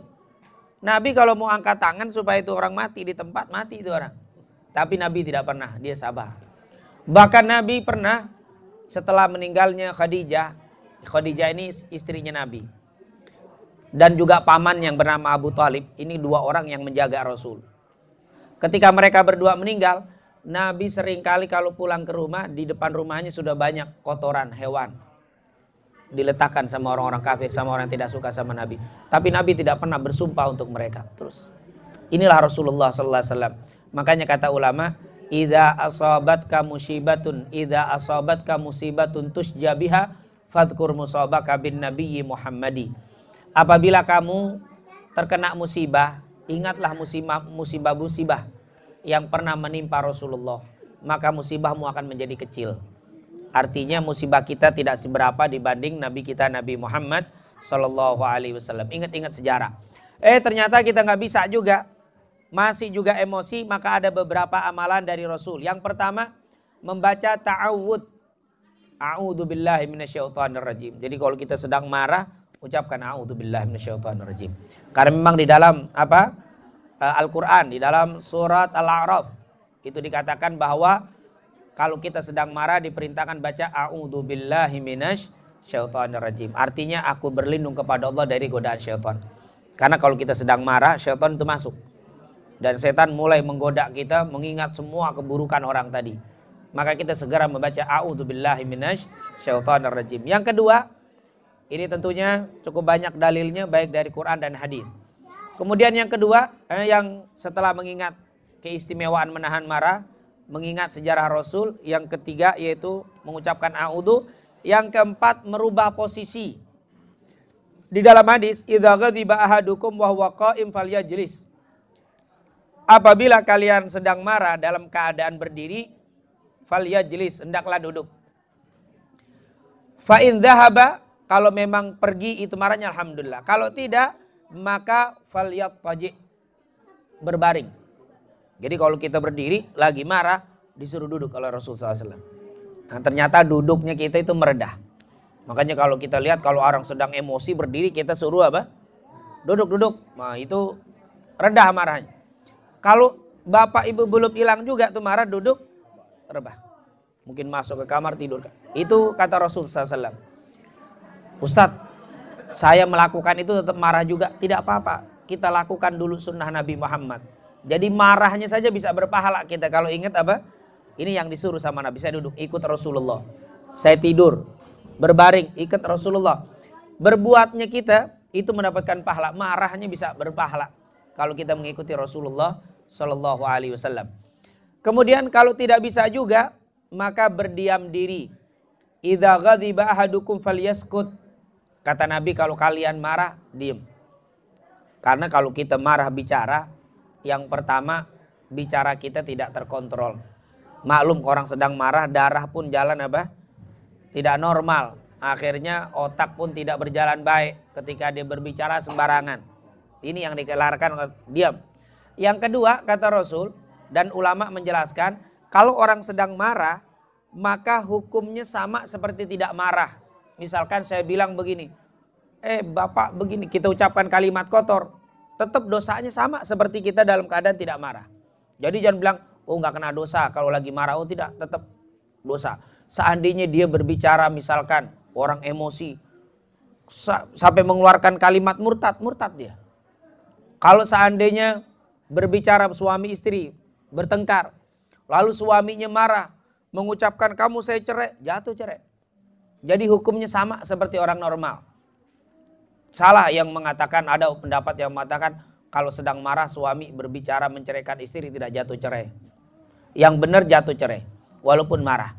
Kenapa? Karena memang tidak ada orang mencerai istrinya dalam keadaan tidak marah, nggak ada. Sakit aja itu orang menceraikannya. Lagi mesra-mesraan bilang, istriku kamu saya cerai ya sekarang. Mana ada yang begitu? Ya pasti sedang apa? Pasti emosi, pasti emosi. Tidak ada orang yang menceraikan tidak dalam keadaan apa? Marah. Nah, kecuali kata para ulama fikih yang tidak jatuh cerai kalau marahnya sampai tidak akalnya tidak berfungsi. Sudah tidak sadar. Di sini istrinya, ibunya, neneknya, kakeknya. Neneknya ditunjuk-tunjuk, kamu saya ceraikan. Udah nggak sadar, ini dipikir istrinya. Udah nggak kenal mana istri mana nenek, itu lain itu. Berarti nggak jatuh cerai. Kenapa? Otaknya sudah apa? Ngawur sudah itu. Tapi kalau masih sadar, ini istrinya, ini mertuanya, ini ditunjuk, marah, jatuh. Makanya Rasulullah bilang, idza ghadiba ahadukum falyaskut. Kalau kalian marah jangan bicara. Karena bicaramu hukumnya sama di hadapan Allah. Sama seperti hukum bicara orang tidak marah. Ini tentunya berbahaya sekali. Padahal saat kita marah, akal ini tidak berfungsi dengan baik. Ini yang berbahaya, yang terlepas kadang-kadang mengucapkan kalimat kotor, kalimat sesuatu bahkan yang mengandung dosa besar. Nah, ini yang berbahaya. Makanya Rasul bilang, falyaskut, diam. Kata para ulama, kalau suami istri terjadi perselisihan, ketika suaminya marah, maka istrinya dianjurkan diam. Kalau istrinya sedang apa? Suaminya diam dulu. Kalau saling apa? Panas dua-duanya, sudah. Nah, tinggal terbakarnya saja sudah apa? Ini berat, makanya disuruh falyaskut, coba diam. Satu, diam. Ini kan memang. Yang ketiga, yang kelima, berwudu. Kalau masih marah juga, kata Rasul, innal ghadaba minasyaitan. Sesungguhnya marah itu dari syaitan. Wa inna syaitan khuliqa minan nar. Dan setan itu terbuat dari api. Dan fa idza ghadiba ahadukum falyatawaddo. Maka kalau kalian marah, salah seorang di antara kalian, falyatawaddo, hendaklah berwudu. Karena dengan wudu akan reda api, itu akan adem dengan air tadi. Ini adalah apa? Berwudu. Berwudu bagaimana? Wudu seperti biasa. Wudu seperti kita hendak sholat. Nah, itu wudu itu meredakan marah, menghilangkan marah. Dan juga yang ini juga kalau belum hilang juga boleh berzikir kepada Allah. Baca astagfirullah, astagfirullah, subhanallah, itu zikir. Karena ada Al-Qur'an yang mengatakan alladzina amanu wa tatma'innu qulubuhum bidzikrillah ala bidzikrillah tatma'innul qulub. Orang-orang yang beriman itu hatinya akan tenang dengan berzikir kepada Allah. Bukankah dengan berzikir hati-hati itu akan tenang? Ini hati yang tadinya emosi, kita dengan berzikir maka itu akan meredakan emosi kita. Ini adalah resep-resep yang diajarkan oleh junjungan kita Nabi Muhammad sallallahu alaihi wasallam berkaitan dengan marah. Itu mungkin yang kita ambil 2 poin ini atau nambah 1 poin di pertemuan ini. Mungkin kalau ada yang bertanya berkaitan dengan ghadab, dengan marah, silakan sebelum bab selanjutnya. Itu nanti ada memaafkan, ini lain lagi. Ini bab, sekarang bab marah. Silakan kalau ada yang mau nanya. Silakan. Seumpamanya nih kita bertengkar. Seumpamanya kita bertengkar, terus kita pendengar sama Ustaz. Sama bini lah ya. Terus kita kita tahan amarah kan. Kita diam. Bini malah bilang, gue ngomong sama lo nih. Ya. Iya betul ya. Nah itu gimana ya? Gimana menahan Ini kejadian. Iya, dan ini memang begitu.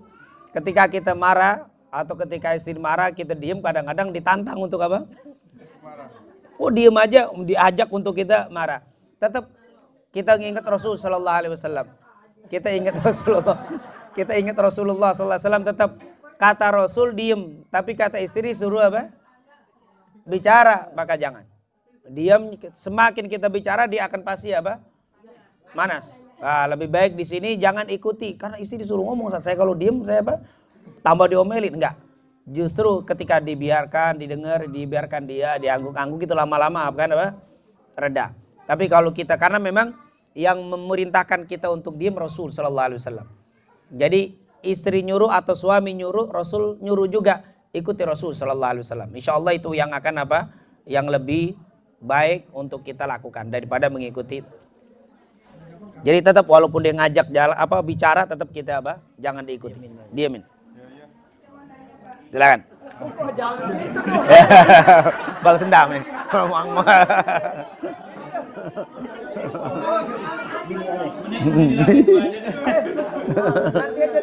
Nanti lain aja.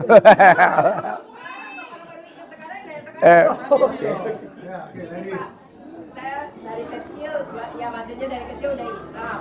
Terus kan kalau kita sholat, kemarin saya ikutnya sholat di masjid. Jadi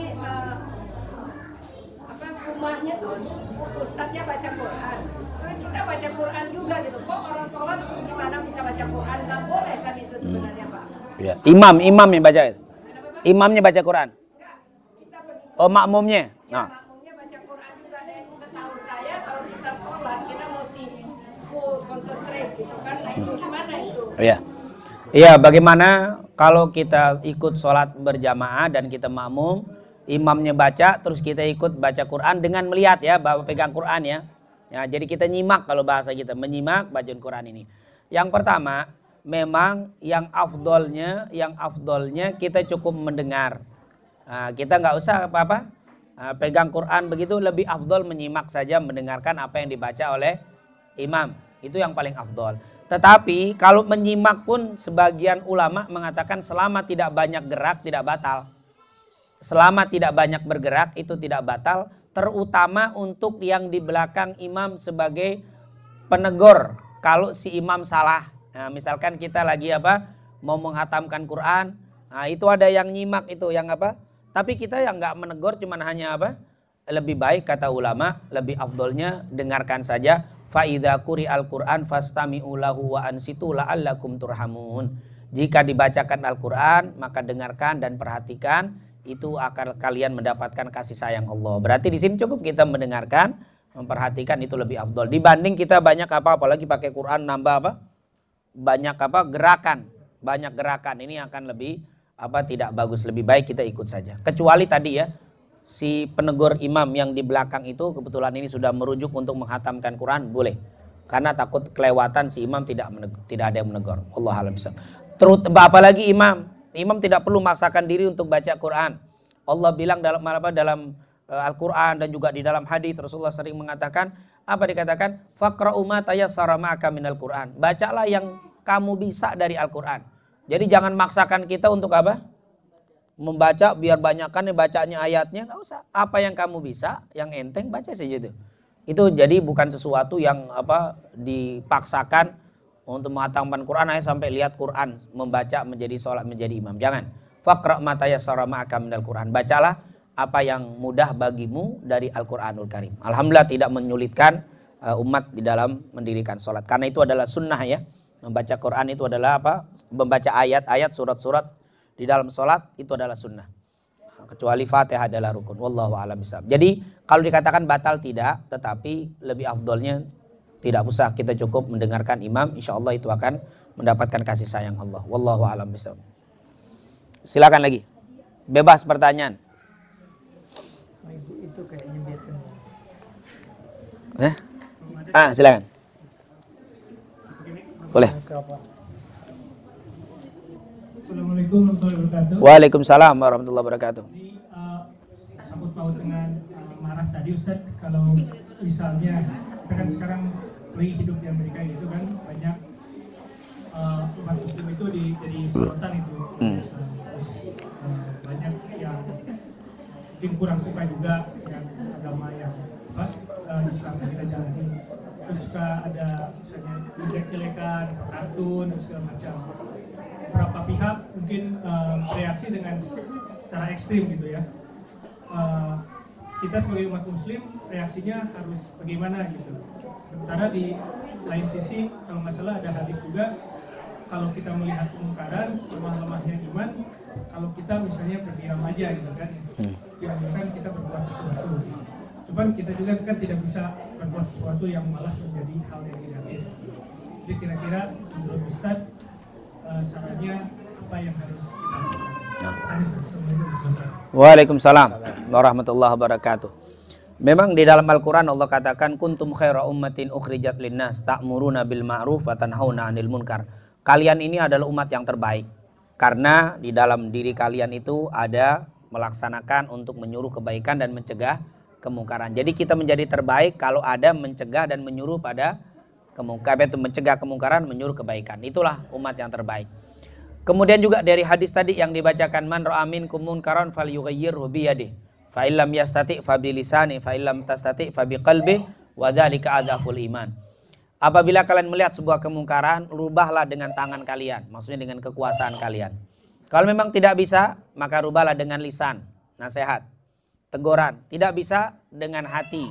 Artinya apa? Tidak ridho dengan perbuatan kemaksiatan. Wa dzalika adzaful iman. Dan itu adalah iman yang paling lemah. Jadi kalau ada kemungkaran, hati tidak ridho, itu sudah ada iman. Tetapi iman yang lemah. Yang jadi masalah, itu mungkin kalau kita di Indonesia atau mungkin di muslimin, di Timur Tengah yang musliminnya lebih banyak, itu berbeda. Dengan kondisi yang saat ini kita berada di minoritas, di dalam beragama ini kita termasuk minoritas bagaimana. Maka di sini kita lihat, untuk periode Mekah ya, Rasulullah kan dulu ada waktu Nabi lahir, Nabi Muhammad SAW lahir itu di kota Mekah. Lalu umur 40 tahun dapat wahyu. Jadilah beliau seorang Nabi dan Rasul umur 40 tahun. Kemudian berdakwah selama di Mekah 13 tahun. Umur 53 tahun Rasulullah pindah ke Madinah. Di Madinah 10 tahun. Meninggallah umur 63 tahun. Selama 13 tahun Rasulullah dakwah di Mekah, itu kezaliman luar biasa. Islam dicaci, dihina, bukan hanya sekedar dengan ucapan, tapi bahkan dengan perbuatan. Mereka dipukul, disiksa. Mungkin pernah dengar Bilal bin Rabah, bagaimana itu. Mungkin pernah dengar cerita Ammar bin Yasir. Ammar punya ayah Yasir, punya ibu namanya Sumayyah. 3 orang ini keluarga. Ibu, bapaknya disiksa, anaknya disiksa tiga-tiganya. Yang bahkan yang meninggal pertama kali Sumayyah, ibunya Ammar bin Yasir.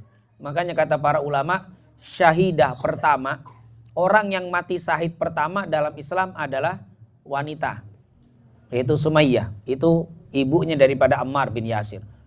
Disiksa, maaf, bahkan di dalam sejarah ditusuk kemaluannya sampai meninggal. Karena bertahan mengucapkan la ilaha illallah Muhammadun Rasulullah. Mati, syahid. Jadi perempuan adalah orang yang pertama kali mati syahid. Subhanallah, ini luar biasa tentang Sumayyah ini. Nah, ini terjadi di Mekah. Nabi waktu itu, bahkan waktu Ammar dipukul bapaknya, sementara ini anaknya si Ammar dan Yasir ini dipukuli sampai Ammar itu waktu disiksa Rasulullah lewat dengan beberapa sahabat. Tapi mereka sedang disiksa. Bahkan ibunya sudah dibunuh, mati. Ammar ini dipukul. Yasir juga, bapak juga dipukul. Waktu Rasul melihat, apa kata Ammar? Ya Rasulullah, wahai Rasul, ini keadaan kami, apa yang harus kami perbuat? Rasulullah hanya bilang, isbir. Katanya, sabarlah engkau wahai Ammar. Fa inna mau'idakumul jannah. Kata Rasul, sabarlah, keluargamu janjinya Allah adalah surga. Tapi Nabi nggak berbuat. Hanya apa? Sabar. Kenapa? Minoritas. Kalau dia ngelawan habis semuanya. Akhirnya disitulah kita kalau periode di sini itu identik dengan periode apa? Mekah. Jadi tidak seperti kalau di Madinah, waktu Nabi di Madinah ada yang begitu habis sama Rasul. Waktu itu orang Yahudi. Orang Yahudi ada seorang wanita ini di Madinah itu ada 3 suku besar. Quraidah, Bani Nadir, Bani Qainuqa. Ini 3 suku besar orang Yahudi di Madinah. Waktu salah seorang wanita sedang belanja, itu baju panjangnya itu abaya itu ya, diikat dari ujung bajunya, ditempelkan di jilbabnya di waktu duduk. Jadi waktu si perempuan berdiri, itu ketarik, pahanya kelihatan begitu. Akhirnya waktu dia jalan dia tidak terasa. Dia jalan ditertawakan di pasar Bani Qainuqa, diketawakan. Akhirnya ada orang muslim ngelihat begitu, tentunya si perempuan yang sudah ditertawakan sepanjang pasar itu karena terbuka auratnya, sama si muslim itu diputus talinya, kemudian yang ngikat tadi dikejar sama orang ini dan akhirnya sampai dibunuh. Ketika dibunuh, orang pasar pun membunuh orang ini, si muslim ini. Rasul tahu sepasar dan satu kaum itu diusir semua dari Madinah. Kenapa? Karena menghina dan mengejek muslimah tadi dan membunuh satu orang muslim. Semuanya diusir. Periode Madinah. Tapi ketika Mekah, Rasulullah melihat itu Sumayyah ditusuk, Ammar dipukul, sampai-sampai ini Ammar karena tidak kuat disiksa, dia bilang, aku keluar dari agama Muhammad. Karena tidak kuatnya. Jadi dikatakan keluar dari agama Muhammad, dipukul. Ketika ngeliat ibunya dibunuh, akhirnya tanpa sadar mengucapkan aku keluar dari agama Muhammad. Karena begitu berat siksaan dilihat dari ibunya sampai meninggal. Dan setelah mengucapkan aku keluar dari agama Muhammad, ini orang pada pergi. Yang menyiksa pergi, Rasulullah datang, Ammar nunduk. Malu dia bilang, kenapa ya Ammar? Aku malu, aku sudah keluar dari agamamu. Kenapa? Aku tidak kuat tadi waktu ngeliat ibuku ditusuk dan aku mengucapkan keluar dari agamamu. Apa kata Rasulullah? Apakah hatimu tenang dengan keimanan? Iya, hatiku tenang. Engkau tetap beriman. Karena mulutmu itu mengucapkan dipaksa dan tidak kuat melihat keadaan seperti itu. Tapi Nabi tidak berusaha balas orang itu. Kenapa? Keadaan yang sangat terpaksa dan lemah. Periode Mekah sampai 13 tahun, bahkan Nabi sendiri dikejar-kejar mau dibunuh. Dia pindah ke Madinah bukan santai itu. Dia sudah dikepung di rumahnya. Bahkan waktu dikepung itu sudah di rumahnya dia dikepung sama para pemuda kafir Quraisy Mekah. Itu mereka menghunuskan pedang siap nusuk barang-barang untuk Rasulullah. Karena kalau nusuk satu orang nanti akan dituntut sama kabilah atau sukunya Nabi Muhammad. Makanya mereka ingin nusuk berbarengan. Setelah dikepung, Rasulullah SAW keluar dari rumahnya. Tapi memang karena mukjizat, Rasulullah membaca suratul Yasin dari ayat pertama sampai kalimat waja'alna min baini aidihim saddaw wa min khalfihim saddaw. Itu, dan kami jadikan di antara depan dan belakang itu sebagai penutup. Jadi Nabi keluar, nggak ada yang lihat. Itu orang pada nggak tidur, tapi Nabi keluar mereka nggak melihat. Sampai diambil pasir, ditaruh di atas kepala-kepala mereka. Lalu Nabi keluar. Dan tidak ada yang melihat Rasulullah SAW. Itu hanya baca Yasin 1-9, ya, ayat 9 wajalna. Tapi kalau kita belum, jangan baca itu biar nggak kelihatan orang. Gitu, makanya kelihatan kita. Saya mau keluar dari majelis baca wajalna min baini aidihim, kelihatan kita apa? Itu lain itu. Nah ini Rasulullah SAW itu apa? Keluar. Tapi setelah itu dikejar sampai Rasulullah menginap 3 hari di Gua Thur. Kemudian lari dan seterusnya, dikejar-kejar. Nabi nggak membuat pembalasan. Kenapa? Karena kondisi yang tidak memungkinkan. Minoritas Rasulullah SAW. Nah kita begitu. Ketika ada orang menghina Islam, jangan langsung kita coba-coba apa? Jangan, karena memang kita bukan apa mayoritas dan bukan Muslim negara ini. Kita ikuti dan kita sabar. Tapi tidak ridhonya mencegah kemungkarannya dengan teguran kita tidak mungkin. Dengan kekuatan apalagi. Paling tidak dengan apa? Hati. Kita tidak suka dengan orang yang mengejek Islam itu. Di dalam hati harus ada. Jangan kita bilang, nggak apa-apa Islam yang ditegur, yang penting jangan saya aja. Nah ini terbalik ini. Harus kita tidak suka. Kita tidak ridho apabila ada orang-orang yang ingin menghina Islam. Ada yang membuat karikatur Nabi Muhammad. Ada yang model-model. Dalam hati kita harus apa? Tanamkan ketidaksukaan dengan perbuatan itu. Itu sudah termasuk amal ma'ruf nahi mungkar. Tapi hanya sebatas, kenapa tidak bicara? Ya karena memang saya bukan apa? Kalau bicara di sini malah bukannya bikin taubat, bukan, ini malah berbahaya untuk kita. Dan tidak dibenarkan. Apalagi sampai kalau dia menghina Nabi Muhammad, kita hina siapa? Nabi Isa. Oh salah, 2 kali lipat kita kenanya. Orang Nabi Isa Nabi kita juga. Salah kalau kita menghina Nabi Isa. Kenapa? Karena Nabi Isa walaupun mereka anggap sebagai anak Tuhan, kita tetap menganggap dia seorang Nabi. Kalau kita hina Nabi Isa berarti kita kena dosa. Karena kita mengingkari salah satu Nabi, baik Nabi Isa, Nabi Musa yang diagungkan sama Yahudi, Nabi Sulaiman, Nabi Daud. Tidak boleh, semua itu Nabi harus kita cintai, harus kita imani. Ini salah. Apalagi maaf, misalkan ada yang coba membakar Injil, membakar Quran, lalu kita bakar semua Injil, salah. Tidak ada, bukan begitu caranya. Nah, ini tentunya kenapa? Injil juga tidak boleh kita hinakan. Walaupun kita meyakini sebagai Muslim itu tidak sempurna seperti yang diturunkan kepada Nabi Isa alaihissalam, tapi di situ masih ada beberapa kalimat apa yang asli dari Nabi Isa. Walaupun banyak yang berubah, tapi masih ada aslinya. Tidak boleh kita injak-injak. Kita Injil kita dosa hukumnya. Tidak diperbolehkan. Jadi memang Islam itu sangat-sangat luar biasa. Tidak dengan cara anarkis seperti yang kita lihat kadang-kadang. Kalau di Indonesia bikin reaksi ya di sono Muslim semua masih apa, atau 90%, 70, 80% masih Muslim. Tapi di sini tidak bisa. Dan kita harus apa? Tahu kondisi dan kita harus tahu. Dan ini ajaran Rasul. Dari zaman sejarah sudah ada. Jadi kita bisa melihat Nabi tidak banyak reaksi. Tapi ketidakridhoan tetap ada. Jadi Bapak Ibu hadirin hadirat, apabila melihat Islam dihina, di dalam hati harus ada apa? Kecemburuan. Kita harus tidak suka, kita harus marah. Tapi bukan dengan cara anarkis, bukan dengan cara berbicara sembarangan, tidak. Kita tentunya harus berhati-hati seperti di zaman Rasulullah SAW di periode Mekah Al-Mukarramah. Itulah adalah periode yang luar biasa. Kesabaran, tetapi tetap ketidakridhoan harus ada. Wallahu a'lam bishawab. Dan juga jangan sifatnya mengumumkan ya. Orang non Islam melakukan satu kesalahan, jangan semua orang non Islam kita kena, karena tidak boleh. Kadang-kadang apa? Si fulan yang melakukan lalu karena satu agama yang agama orang lain apa? Ini tidak boleh karena tidak sama. Banyak juga mungkin agama orang ini walaupun agamanya sama tapi tidak setuju dengan perbuatan si fulan. Ini tidak diperbolehkan kita mengumumkan, itu mengeneralkan semua orang sama dengan orang yang melakukan kesalahan tadi. Wallahu a'lam bishawab. Masih ada waktu apa?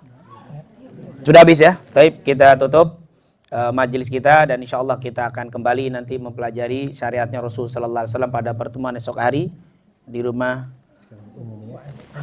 Baik. Insya Allah semoga kita diberikan sehat walafiat, panjang umur, diberikan keistiqomahan oleh Allah Subhanahu wa taala. Amin amin ya rabbal alamin. Rabbana taqabbal minna innaka antas samiul alim wa tub alaina innaka antat tawwabur rahim. Rabbana atina fid dunya hasanah wa fil akhirati hasanah wa qina adzabannar. Wa sallallahu ala sayidina Muhammadin wa ala alihi washabihi wasallam. Walhamdulillahi rabbil alamin. Subhanakallahumma bihamdika asyhadu an la ilaha illa anta astaghfiruka wa atubu ilaik. Lebih kurang assalamualaikum warahmatullahi wabarakatuh.